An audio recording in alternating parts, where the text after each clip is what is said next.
YSR Congress party భాషలో చెప్పాలంటే విద్యార్థులు, నిరుద్యోగులు న్యాయబద్ధంగా ప్రభుత్వం మీద చేసినటువంటి తిరుగుబాటు.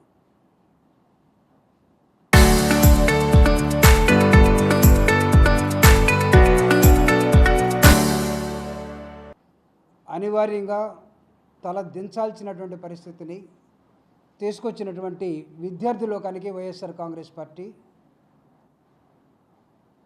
సెల్యూట్ చేస్తూ ఉంది. కారణం, విద్యార్థులు రేపటి తరానికి నిర్మాతలు కాబోతారు. విద్యార్థుల ఆలోచన విధానాన్ని పట్టించుకోకుండా ఏ ప్రభుత్వమైనా, ఏ కుటుంబమైనా, ఏ సమాజమైనా మనుగడ సాధించినటువంటి చరిత్ర ప్రపంచంలో ఎక్కడ లేదు. అది మీకు బోల్షివిక్ ఉద్యమం నుంచి కానీ, China, Russia, Japan or Vietnam ఉద్యమాలను చూసినా, అంతెందుకు భారత రాజకీయాల్లో జరిగినటువంటి అనేకమైన విప్లవ ఉద్యమాలు కానీ, ప్రజా ఉద్యమాలు కానీ, రైతాంగ విద్యార్థి ఉద్యమాలు కానీ, ఉస్మానియా యూనివర్సిటీని గడగడలాడించినటువంటి జార్జి రెడ్డి దగ్గర నుంచి ఈరోజు వామపక్ష భావాలుగా ఉన్నటువంటి విద్యార్థి ఉద్యమాలు, మిగతా విద్యార్థి associations including NSUI, ABVP and local student unions, దేన్ని చూసినా ఈ రాష్ట్రంలో, ఈ దేశంలో విద్యార్థి గర్జిస్తే తలవంచక తప్పనటువంటి పరిస్థితులు. కానీ ఎందుకు భీష్మించుకుని కూర్చున్నారో కొంతకాలం కూర్చున్నారు. కానీ చివరికి ప్రధానమంత్రి చొరవతోటి ధర్మేంద్ర ప్రధాని రాజీనామా చేయక తప్పనటువంటి పరిస్థితి. ఇది విద్యార్థుల విజయంగానే భావిస్తూ ఉన్నాం. దేశవ్యాప్తంగా జరిగినట్టు ఉద్యమం ఆంధ్రప్రదేశ్కి వచ్చినప్పుడు, when it comes to Andhra Pradesh, ఒక 2 నెలల క్రితం జరిగినటువంటి డిఎస్సి రిజల్ట్స్ కానీ, ఎగ్జామినేషన్ కానీ, వైఎస్ఆర్ కాంగ్రెస్ పార్టీ ఖచ్చితంగా డిమాండ్ చేస్తూ ఉన్నది, చెప్తూ ఉన్నది.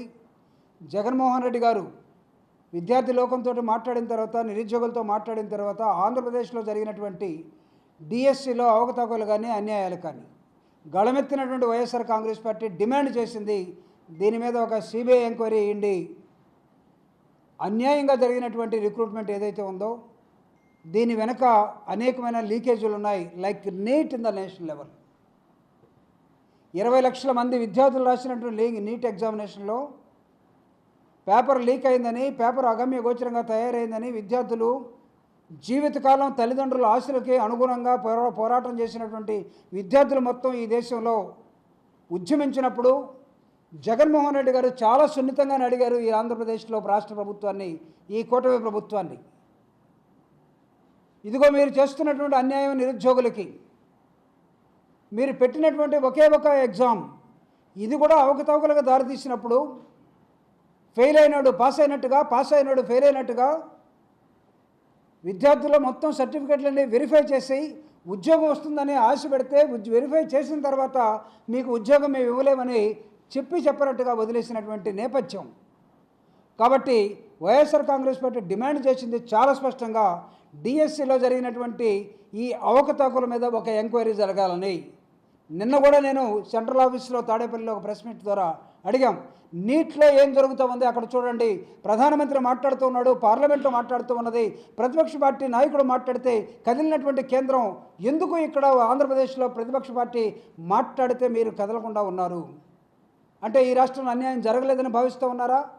ఈ రాష్ట్రంలో ఎగ్జామ్లో పాస్ అయినటువంటి విద్యార్థులందరూ కూడా మొత్తం కోల్పోయి ఈరోజు చాలామంది కూడా ఇబ్బందులు పడతా ఉంటే, నీట్లాగా ఇక్కడ కూడా ఏమైనా విద్యార్థులందరూ కూడా చనిపోవాలని కోరుకుంటూ ఉన్నారా? ఇక్కడ నిన్నటిదాకా అడిగాం మేము, కనీసం ఎంక్వైరీ ఏమని, సిబిఐ ఆర్ జ్యుడిషియల్ ఎంక్వైరీ. కానీ ఈరోజు ధర్మేంద్ర ప్రధాన్ రాజీనామా చేసిన తర్వాత వీ డిమాండ్, ఆంధ్రప్రదేశ్లో ఉన్నటువంటి విద్యా మంత్రి ఎవరైతే ఉన్నారో Lokesh has to step down, Lokesh రాజీనామా చేయాలని ఈరోజు మేము అడుగుతూ ఉన్నాం. అక్కడ ప్రధానమంత్రి క్యాబినెట్తో మాట్లాడుకొని, ఢిల్లీలో ప్రధానమంత్రి ధర్మేంద్ర ప్రధాన్ని ఎలా రాజీనామా చేయించాడో, ఇక్కడ ముఖ్యమంత్రి కూటమితో మాట్లాడుకొని, క్యాబినెట్తో మాట్లాడుకొని తన కొడుకైనటువంటి లోకేష్ని న్యాయబద్ధంగా రాజీనామా చేయించమని కోరుతున్నాం. లేకపోతే ఈ రోజు నుంచే ఈ రాష్ట్రంలో సాయంత్రం నుంచే రాష్ట్ర వ్యాప్తంగా విద్యార్థులు కొవ్వొత్తుల ప్రదర్శనతో పాటు విద్యార్థులు జరిగినటువంటి విజయం ఏదైతే ఉందో ఢిల్లీలో, ఆంధ్రప్రదేశ్లో కూడా అలాంటి విజయం జరిగేంత వరకు ఆంధ్రప్రదేశ్లో విద్యార్థి ఉద్యమం రాబోతూ ఉన్నది. దానికి వైఎస్ఆర్ కాంగ్రెస్ పార్టీ నాయకత్వం వస్తూ ఉంది. రేపు 20వ తేదీ నాడు already we have given a call to all the unemployed youth, all the students, leaders, associations and youth. 28వ తేదీ నాడు ఈ రాష్ట్రంలో ధర్నాలు జరుగుతున్నాయి, నిరసనలు జరుగుతున్నాయి. 20వ తేదీ ఈ రాష్ట్రంలో లోకేష్ రాజీనామా చేయాలనే ఒకే ఒక నినాదాన్ని ఈ రాష్ట్రం అందుకోబోతున్నది. ఒక ప్రతిపక్ష పార్టీ నాయకుడిగా జగన్మోహన్ రెడ్డి గారు, ప్రతిపక్ష పార్టీ నాయకుడు అంటే ఏదో కొన్ని రాజకీయాలు అనుకూలంగా మాట్లాడుకొని వెళ్ళిపోవటం కాదు. లాకప్ డెత్ జరిగితే మానవ హక్కులు ఏమవుతున్నాయని ప్రశ్నించాడు. విజయవాడలో సాయికృష్ణ అనే వ్యక్తిని పోలీస్ స్టేషన్లోనే చంపి తగలేస్తే ఏం హ్యూమన్ రైట్స్ పనిచేయవా, ఎక్కడికి వెళ్తుంది ప్రజాస్వామ్యం అని గొంతెత్తాడు జగన్మోహన్ రెడ్డి గారు. వైఎస్ఆర్ కాంగ్రెస్ పార్టీ ప్రజల పక్షాన్ని నిలబడదలుచుకున్నది. రైతులకి గిట్టుబాటు ధర లేక ఇబ్బంది పడుతూ ఉంటే రైతుల పక్షాన్ని నిలబడ్డాడు. అదేవిధంగా మహిళలకు చేస్తున్నటువంటి మోసాల మీద, అదేవిధంగా యువకులకు చేస్తున్నటువంటి మోసాల మీద, నిరుద్యోగుల్ని కాపాడుతామని, నిరుద్యోగ వృత్తిస్తామని చెప్పినటువంటి వాళ్ళకి ఏమాత్రం ఇవ్వకుండా చేసిన విధానం మీద, అంతెందుకు చదువుకునే పిల్లలకి అమ్మఒడి అనే కార్యక్రమాన్ని ఏం చేస్తూ ఉన్నారో అర్థం కాని పరిస్థితుల్లో ఒక 10 లక్షల మందికి ఇవ్వాలంటే 1,00,000 మందికి ఇచ్చేసి 1,00,000 మందిలో 15,000 ఇవ్వాల్సిన దాన్ని 13,000 ఇచ్చేసి, 9,000 ఇచ్చేసి, 7,000 ఇచ్చేసి, ఒక 2,000 రావాల్సిన దాన్ని లెజిటిమేట్గా దాన్ని నొక్కేసి మీరు చేస్తున్న విధానాన్ని మొత్తాన్ని ప్రశ్నిస్తూ ఉన్నాం. ప్రతిపక్ష పార్టీ నాయకుడుగా జగన్మోహన్ రెడ్డి గారు చేస్తున్నటువంటి పోరాటంలో భాగంగా విద్యార్థుల తరపున కూడా అవసరమైతే మేము కాక్రోచులుగా మారుతామని జగన్మోహన్ రెడ్డి గారు చెప్పారు. ఇదిగో కాక్రోచుల ఉద్యమం ఈ దేశంలో నాంది పలికింది. కాక్రోచ్ ఉద్యమానికి లీడర్ లేకుండా కనపడ్డాడు. అయినా సరే విద్యార్థులకి సెల్యూట్ చేస్తూ ఉన్నాం. దేశవ్యాప్తంగా చాలా నిబద్ధతతోటి, చాలా ఐకమత్యంతో పోరాట మార్గం అంటే ఇదో శాంతియుత మార్గంలో ఉండాలి. డాక్టర్ బాబాసాహెబ్ అంబేద్కర్ బుక్ పట్టుకొని, ఆయన ఫోటో పెట్టుకొని శాంతియుతమైనటువంటి మార్గంలో, గాంధీ మార్గంలో నడిపినటువంటి ఉద్యమం ఈరోజు పార్లమెంటుని పైకి కాదు చూడాల్సిందే, కిందకు చూడండి అని నేల మీదకి మీ చూపు పడేట్టుగా చూసాం. ప్రజల ఆలోచనలు ఎలా ఉండాలో ప్రతిపక్షం మాట్లాడితే తప్ప అర్థం కానటువంటి కూటమి ప్రభుత్వానికి ప్రజల తరపున YSR Congress party again and again we're requesting this కూటమి గవర్నమెంట్, ఈ లీకేజ్లో జరిగినటువంటి వాటి మీద కమిటీ వేయండి, జ్యుడిషియరీ ఎంక్వైరీ వేయండి, సిబిఐ ఎంక్వైరీ వేయండి. ఇవన్నీ కాకపోతే లోకేష్ని రాజీనామా చేయించండి. ఇది న్యాయబద్ధమైనటువంటి డిమాండ్గా మేము భావిస్తూ ఉన్నాం, విద్యార్థి లోకం భావిస్తూ ఉన్నది. అనేకమైన సమస్యలకి పరువు పోగొట్టుకున్నటువంటి ఆంధ్రప్రదేశ్లో కూటమి ప్రభుత్వం, లింకు తెగిపోయినటువంటి కూటమి ప్రభుత్వం, ప్రజలకి ప్రభుత్వానికి లింకు తెగిపోయింది. పవన్ కళ్యాణ్ ఏదో మాట్లాడుతున్నాడు, ఏదో రాస్తూ పోతున్నాడు. బీజేపీ వాళ్ళు ఎక్కడున్నారో మాట్లాడటం లేదు, అర్థం కావటం లేదు.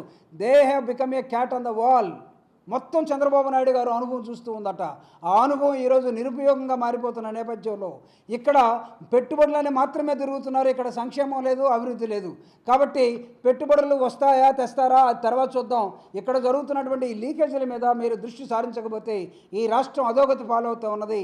ఈ రాష్ట్రాన్ని తిరిగి పునర్నిర్మించే భాగంలో వైఎస్ఆర్ కాంగ్రెస్ పార్టీ చాలా పట్టుదలగా ముందుకు పోతున్నటువంటి నేపథ్యాన్ని ఒకసారి ఇక్కడ అగైన్ గుర్తు చేస్తూ ఉన్నాం. రేపు 28వ తేదీ నాడు జరిగే ఉద్యమానికి, వైఎస్ఆర్ కాంగ్రెస్ పార్టీ ముందుండి నడిపే ఉద్యమానికి లోకేష్ రాజీనామా చేసేంత వరకు విద్యార్థులు, వైఎస్ఆర్ కాంగ్రెస్ పార్టీ ముందుండి పోరాటం చేస్తుందని మీ ద్వారా తెలియజేస్తున్నాను. తెలుగుదేశం తనది గొయ్యి తను తవ్వుకుంటున్నట్టు కనబడుతూ ఉంది. పదే పదే ఎలక్షన్ కమిషన్ తోటి గుర్తించబడినటువంటి ఒక సింబల్ ఉన్నటువంటి YSR Congress Party, yes we have a symbol that is fan. మీరు ఏ పేపర్ అయినా తీసుకోండి, ఏ పాంప్లెట్ అయినా తీసుకోండి, ఏ వాల్ పోస్టర్ అయినా తీసుకోండి, లేకపోతే ఏ ఫ్లెక్సీ అయినా తీసుకోండి, YSR Congress party symbol fan. YSR Congress party flag కనబడుతుంది. కానీ మా ఫ్యాన్ని, మా సింబల్ని కాదని మీరు మాది గొడ్డలి పార్టీ అని మీరు ప్రతిసారి 45 సంవత్సరాల అనుభవం ఉన్నటువంటి ఒక ముఖ్యమంత్రి, దాదాపు 77 సంవత్సరాల వయసు ఉన్నటువంటి ఒక పెద్ద ఆయన గొడ్డల పార్టీ అని చెప్పుకుంటూ పోతే ఇది మీకు న్యాయమా? మీ పార్టీని సైకిల్ కాదని మేము ఎప్పుడైనా అన్నామా? మీది ఎప్పుడైనా మీకు గన్ కల్చర్ ఉంది, ఇంట్లో వాచ్మెన్ని అనుమానించి తుపాకీ పెట్టి మేము కాల్ చేసాం, అయినా రాజశేఖర రెడ్డి తోటి రక్షించుకున్నాం, అయినా సరే మేము ఎప్పుడైనా గన్ పార్టీ అన్నామా? అనలేదే. మీకు ఒక సైకిల్ ఉంది కాబట్టి మీ గుర్తు సైకిల్ అనే మేము భావించాం. కానీ మాకు గుర్తుంది. మీరు పదే పదే మీరు మాది గొడ్డల పట్టు అని చెప్పుకొని పోతే, ఒకవేళ గొడ్డలి పట్టుకున్న రైతులు, అడవిలో గొడ్డలతోటి తిరిగేటటువంటి చాలామంది వాళ్ళేమన్నా భావించి అదే గొడ్డలతోటి తిరుగుబాటు చేస్తే అది మీ మీదకి వాళ్ళు దాన్ని వాడితే మీకే ప్రమాదం. మా పార్టీ గొడ్డల పార్టీ కాదు. దయచేసి అది పదే పదే మీరు అంటుంటే అది మీ పెద్దరికాన్ని ప్రశ్నిస్తుంది. నేను రాత్రి సింగరాయకొండలో ఒక మేస్త్రి, ఒక ఇల్లు కట్టిన మేస్త్రి నాతో చెప్తున్నాడు, ఏం మాట్లాడుతున్నాడు సార్, అతను వయసు ఎంత, ఆయన అనుభవం ఏంటి, లేస్తే గొడ్డల పార్టీ అని అరుస్తూ ఉన్నాడు సార్, మాకైతే చాలా అసహ్యంగా ఉందని అన్నాడు. నేను ఒక కామన్ మ్యాన్ ఏమన్నాడో అది మాత్రమే మీకు చెప్తూ ఉన్నాను.